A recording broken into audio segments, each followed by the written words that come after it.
Biz Qarabağ olaraq komandanı Avropadakı bu cür oyunlara çıxardıq. Bundan mən ancaq qürur hissi keçirirəm.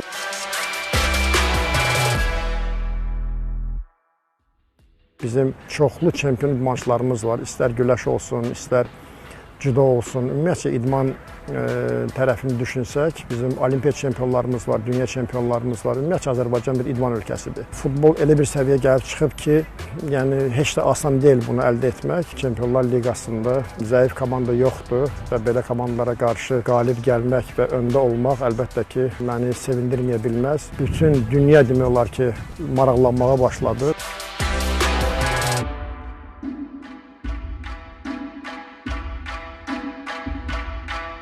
Futbolçularla birlikdə fikrim olub ki, biz istənilən komandaya qarşı inamlı olmalıyıq, cəsarətli olmalıyıq. Daha da uğurlu nəticə əldə etmək üçün və daha da böyümək üçün. Emosiyalarımı bəlkə sözlə ifadə edə bilmərəm. Çünki belə bir komandaya qarşı səfərdə 2-0 məğlubiyyətdən sonra 3-cü qolu vurmaq böyük bir uğurdur, böyük bir nailiyyətdir. Bu komanda istənilən an hətta 3-cü, hətta 4-cü qolu vura bilərdi. Həmin belə oyunlarda ümumiyyətlə futbolçular həddindən artıq çox sevinirlər.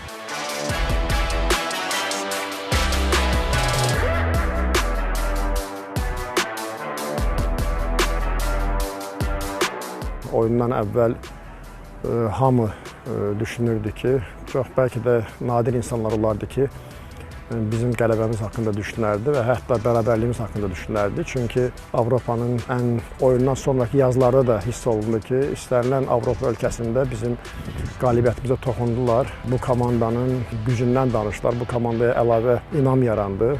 Bu bizi mütləq sevindirir. Belə böyük turnirlərdə, hansı bu ikinci dəfədir biz Çempionlar Liqasının qrupunda düşürük, istərsiniz belə böyük turnirdə iştirak etmək bizim haqqımızda daha çox düşünmək, daha çox maraqlanmağa gətirib çıxarır. Bizim yenidən bu il Çempionlar Liqasında iştirak etməyimiz bu adı təbliğ etməkdə və bu adın tarixini məncə çox ciddi surətdə bəyan etdi.